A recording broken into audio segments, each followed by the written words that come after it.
aujourd'hui, nous allons lire dans Daniel chapitre 6, de verset 1 au verset 21.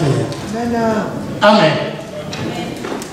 Si nous voyons dans le monde, il y a des gens qui cherchent des solutions à leurs problèmes. Ils cherchent des réponses. Bien qu'ils font tant de démarches, mais ils ne trouvent pas de solution. Et on continue toujours à chercher comment trouver des solutions dans le monde. J'ai écouté les gens dire pourquoi il y a la guerre, pourquoi il y a cet homme dans le nord qui a tué Chloé, pourquoi il y a des choses qui ne sont pas bien, et d'autres font des recherches en ce qui concerne les finances, d'autres en ce qui concerne leur santé, et d'autres aussi le mariage, d'autres dans leurs relations interpersonnelles, ils cherchent comment faire. Mais les gens ne trouvent pas de réponse. Et puisqu'ils ne trouvent pas de réponse, ils s'agitent, ils font n'importe quoi. Mais que devons-nous faire? Comment est-ce que nous pouvons réagir si nous sommes dans de telles situations?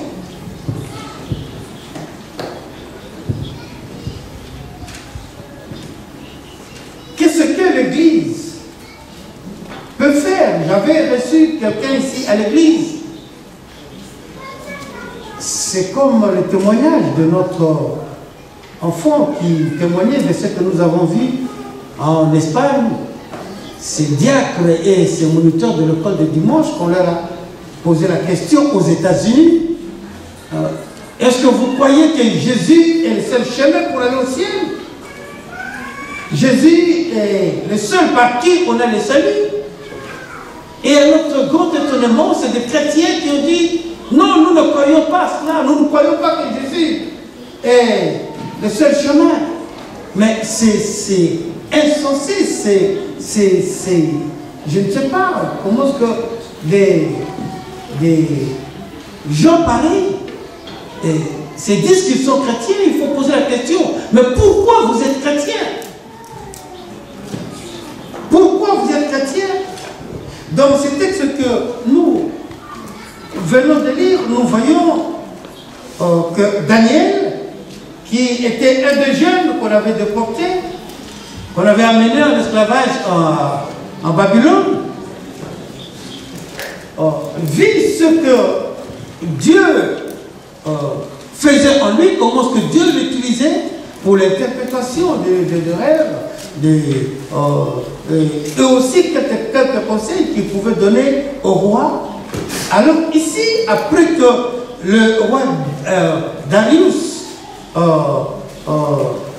devint roi de Babylone, il nomme des satrapes, il nomme aussi 3 ministres qui seront à côté de lui pour résoudre le problème de l'Empire.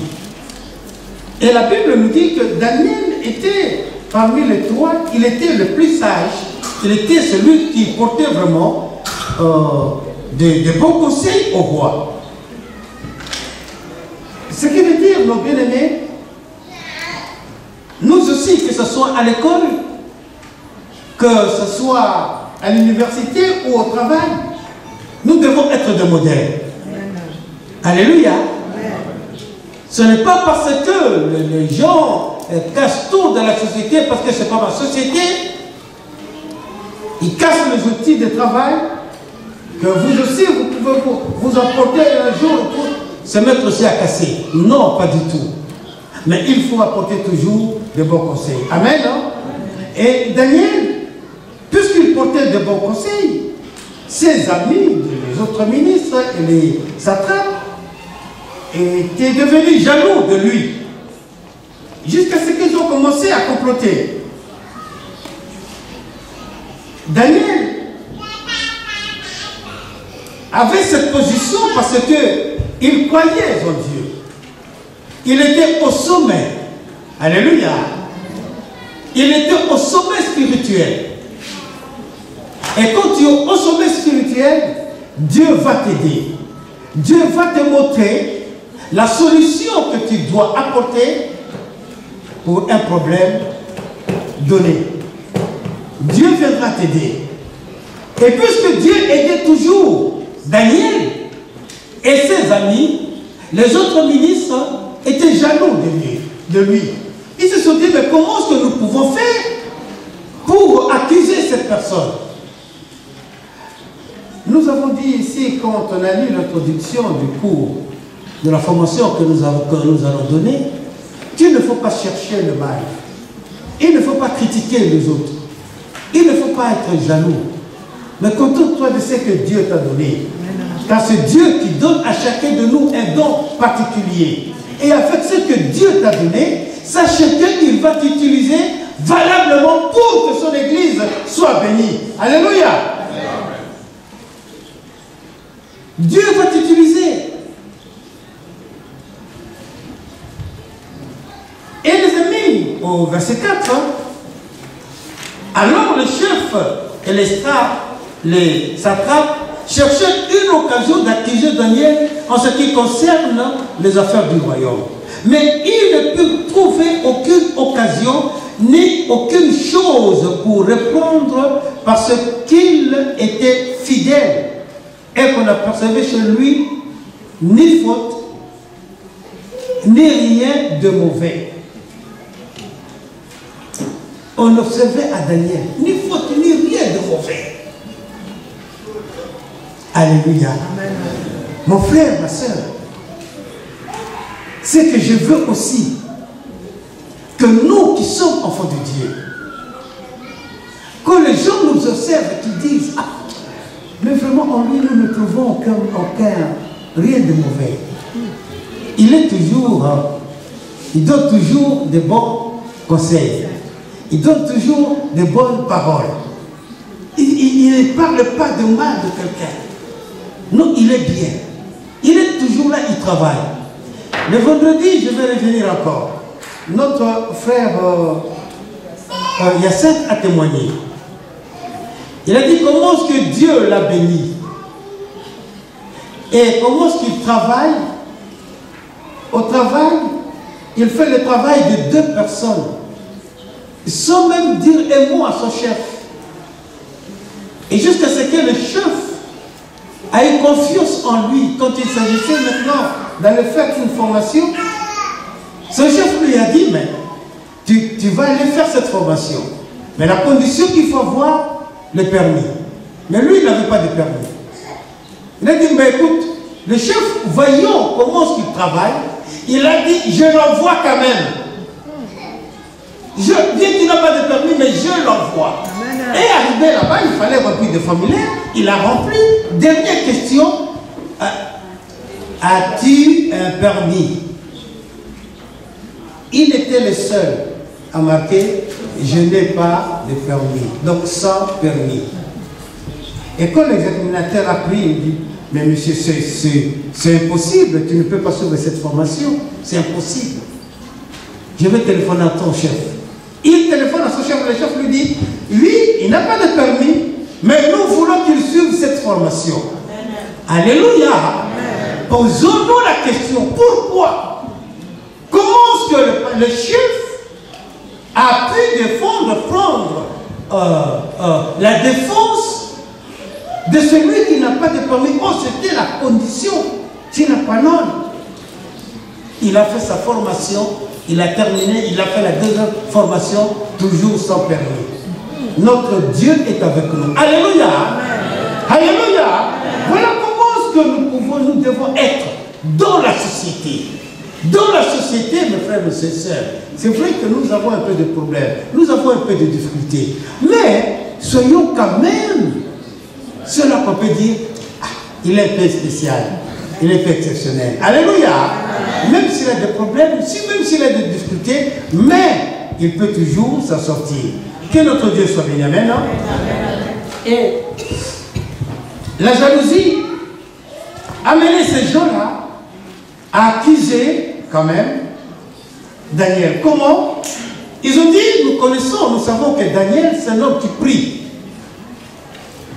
Alors nous allons dire au roi que tu vas signer et le dire que toute personne qui priera, qui adorera un autre Dieu que toi, que cette personne soit mise à mort. Il a dit, nous tous, tes sujets, nous tous, les ministres. Mais oh, Daniel n'était pas là quand il signait.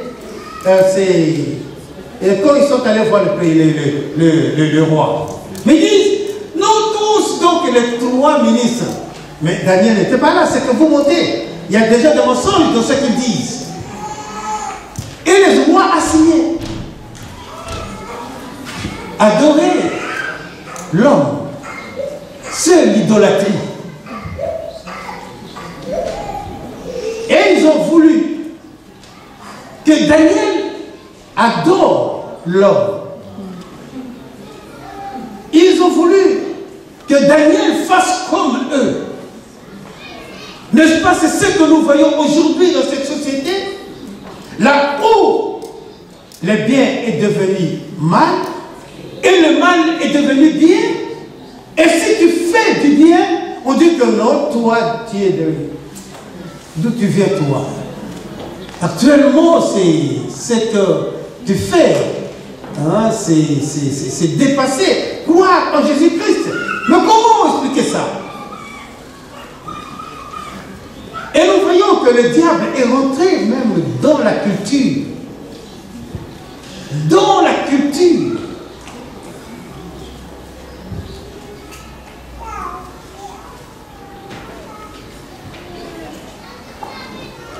On nous a dit, quand nous étions en Espagne, que les médias, aujourd'hui, inculquent aux gens des choses qui ne glorifient pas Dieu.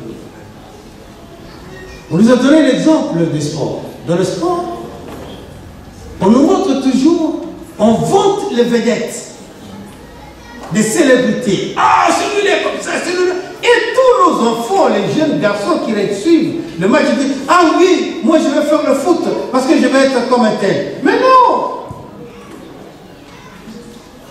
Demande au Seigneur que ce que je dois faire. Tous les samedis, vous voyez les jeunes devant la télé. C'est quoi? Le Voice, hein? C'est quoi? C'est quoi?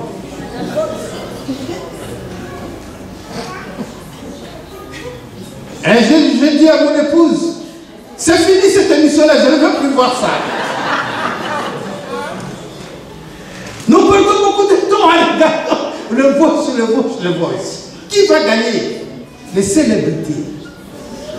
On regarde le Miss qui passe là. Et nos enfants ne veulent plus manger, elles veulent être maigres. Pourquoi? Parce qu'il a vu il est marché comme ça. Moi aussi je vais... La télévision. Moi aussi je regarde la télévision quand je regarde les informations. Je regarde beaucoup TV5. TV5, là on montre les animaux. Je vois des fois, dans l'Antarctique, c'est comme ça que les animaux vivent. Je regarde ça, c'est bien. Mais ce qui mettait les gens en esclavage, c'est qu'ils changent la pensée des hommes. Je ne regarde pas ça. Je ne veux pas suivre ça. Et on a dit à Daniel, Daniel, tu dois adorer pendant 1 mois. Nous ne voulons pas que tu pries ton Dieu, tu vas adorer le roi. Daniel a tenu l'alliance. Amen. Alléluia. Amen. Daniel a tenu l'alliance. Le psaume 55, verset 44 nous dit, Là, c'est David qui priait, le psaume 55. Verset 18, s'il vous plaît, pas 44, 18. Le soir, le matin et à midi, je prie, j'invoque mon Dieu. Et Daniel savait cela. Quand il était à Babylone, 3 fois il priait. Et il priait en regardant à Jérusalem. Comme Salomon avait dit lors de la dédicace du temple. Il a dit, Père, quand ton peuple ira en déportation, deux fois quand j'ai lu la Bible, j'ai dit, mais quelle sagesse, quelle révélation Dieu donnait à ses prophètes, à ses serviteurs. Salomon, quand on regarde de Salomon à Daniel, mais ça fait combien d'années? Mais Salomon avait déjà prophétisé. Ô Père, quand ton peuple ira en esclavage, et quand tu prieras en regardant vers Jérusalem, exauce-le. Alléluia. Et quand Israël fut déporté, Daniel, bien qu'il était déporté, il priait 3 fois par jour en regardant vers Jérusalem. Daniel ne s'est pas corrompu. Daniel a tenu l'alliance. Bien que le dit était signé, mais Daniel continuait à prier. Il savait très bien que c'était un piège. Mais il n'a pas arrêté de prier. Alléluia. Il n'a pas arrêté de prier. Et ces gens-là qui étaient jaloux sont venus voir. Et ils ont vu que Daniel était en train de prier. Ils ont dit au roi, roi, nous l'avons trouvé en train de prier 3 fois par jour. Et le roi, puisque c'est lui qui avait signé cette ordonnance, il ne pouvait que le mettre en exécution. Il a dit, bon, on envoie Daniel dans la fosse au lion. Mais il n'était pas convaincu, le roi. Il n'était pas convaincu. Il était en train d'essayer de sauver Daniel. Mais puisqu'il avait déjà signé l'ordonnance, et la Bible nous dit que la nuit, le roi n'a pas pu dormir. Et le très tôt matin, il est allé maintenant dans la fosse pour voir si Daniel était vivant.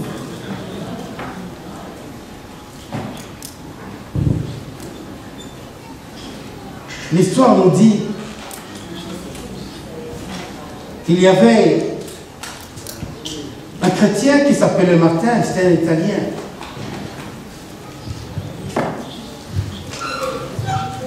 Martin, il a vécu dans les années 100. Il était prof de philosophie. Et étant prof, avec l'assistance du Seigneur, le Saint-Esprit qui le dirigeait, il était le meilleur des enseignants. Et alors d'autres enseignants ont eu idole contre lui. C'est toujours la jalousie. Mes frères et sœurs, ne jalousent personne.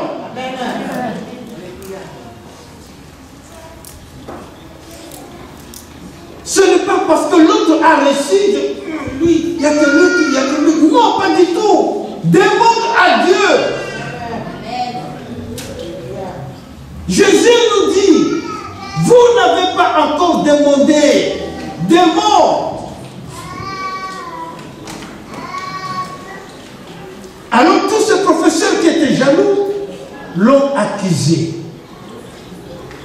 Ils ont dit, cet homme est chrétien. Et on a arrêté Martin parce qu'il était chrétien. Et on l'a condamné.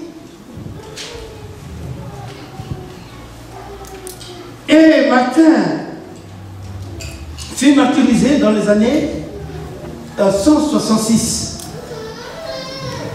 Il a été mis à mort. Pourquoi? Parce qu'il était chrétien. Parce que les autres l'ont haï. Bien aimé, je regardais, je dis que moi aussi, je regarde aussi, j'utilise aussi mon téléphone. Et je regardais, je suis abonné dans France 24. Excusez-moi, je ne fais pas la publicité. Hein. Et je regardais qu'on a jeté des chrétiens dans la mer parce qu'ils étaient chrétiens. Dans ce bateau ces immigrants qui quittent la Libye pour venir en Italie, en Sicile, ils étaient au moins, je ne sais pas le nom. Alors, les gens qui avaient d'autres croyances, ils ont dit, c'est le chrétien, jetez-les dans la mer. Et ils ont jeté 10 chrétiens parce qu'ils étaient chrétiens. La persécution continue jusqu'aujourd'hui. Si vous avez remarqué que nous avons la porte de sécurité. Et ces gens-là, quand ils sont venus, ils m'ont dit, ah bah, ils sont quand même exigeants, hein, nous faisons, on va presque partout dans les églises évangéliques pour mettre des portes de secours. Et ils ont lancé quelque chose. Mais on ne demande, on n'exige pas aux autres qui prient dans les caves, qui prient dans les endroits on n'exige rien. La persécution. Les chrétiens continuent à être persécutés jusqu'à aujourd'hui. Mais ce n'est pas ça qui va nous détourner de notre foi. Alléluia. Au contraire, nous devons nous lever pour témoigner que Jésus est le Christ. Avec les jeunes que le pasteur Lee avait invités hier, j'ai causé avec eux, ils ont ouvert une parenthèse, ils ont fermé, ils ont dit, oh, mais pasteur, tu sais, dans ce qui se passe, hein, c'est seulement parce que ces gens-là ne sont pas chrétiens. Ils ne connaissent pas l'amour de Dieu. Parce que si tu aimais ton prochain, tu ne peux pas lui faire du mal. Alléluia. Voilà, bien-aimés. Parce que nous savons que c'est notre Dieu qui nous aide. C'est notre Dieu qui a le contrôle de toutes choses. Et alors, Martin fut exécuté. Presque à la même époque, il y avait aussi un des disciples de l'apôtre Jean, qui s'appelait Polycarpe. Et Polycarpe était évêque à l'église de Smyrne. Et là aussi, bien qu'il était évêque, on l'a accusé. On a dit qu'il doit renier.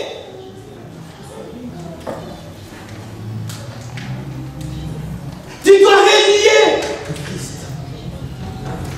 Mais il a répondu, il a dit ceci. Il y a 86 ans,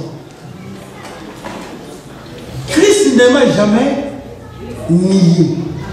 Comment est-ce que moi je peux le nier? Alléluia. Je suis un homme mûr pendant 86 ans. Christ ne m'a jamais nié. Comment est-ce que moi je peux le nier? Mon frère, ma soeur, notre Dieu est avec nous. Il nous garde, il nous protège. Mais comment est-ce qu'aujourd'hui, à cause d'un bien quelconque, d'une réponse quelconque, tu abandonnes ta foi? Ou tu veux aller de l'autre côté parce que tu penses que ce qui est là est éternel. Tu quittes l'éternité pour aller vers les choses mondaines. Polycarpe, il fut exécuté et mis à mort. Et ici en France, il y avait aussi une jeune fille qui s'appelait Blondina et un garçon, Ponticus, ils étaient chrétiens.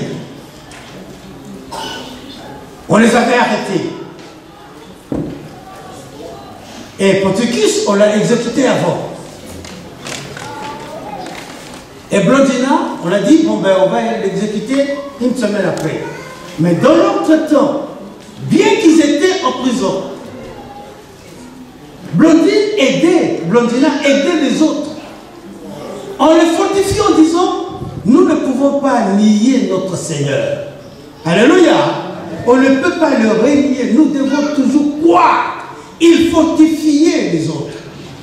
Voilà pourquoi, dans ce que nous avons lu, que celui qui a la connaissance aide celui qui est faible. Alléluia. Aide-le, soutiens-le dans ta prière. Soutiens-le. Ne veut pas dire que c'est ni t'étais moi. Non, pas du tout, ce n'est pas toi. C'est Jésus qui nous garde. Amen.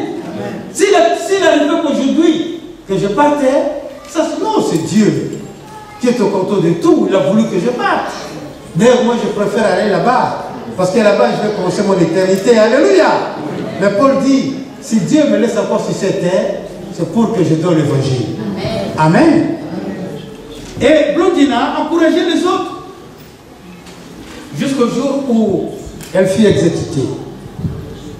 Elle fut pendue, puis incinérée. Et on a jeté les cendres dans le rôle. C'était en 177. Donc l'histoire de Daniel continue jusqu'aujourd'hui. Il y a des gens qui sont jaloux. Il y a des gens qui accusent les autres. Mais nous, étant enfants de Dieu, nous devons tenir l'alliance. Amen. Hein? Et pour cela, bien-aimés, dans tout ça, qu'est-ce que je vais dire? Je vais dire le titre que nous avons donné aujourd'hui. Comment triompher du monde? Pour triompher du monde,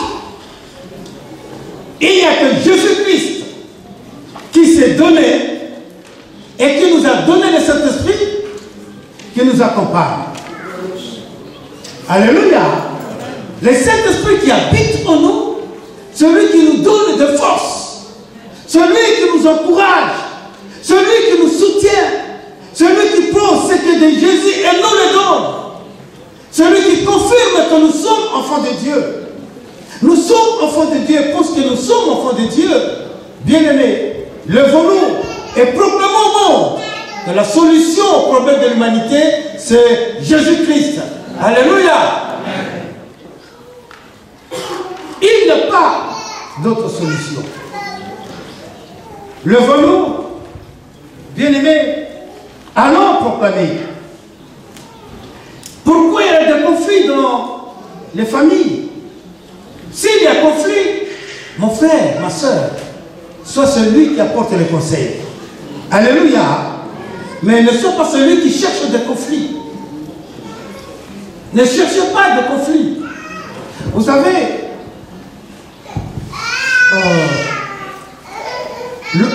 l'orgueil. L'orgueil, quand tu es orgueilleux, tu penses que je surpasse tout. Non, tu ne surpasses pas tout. Parce qu'au-dessus de toute chose, c'est Dieu. C'est Dieu qui te bénit.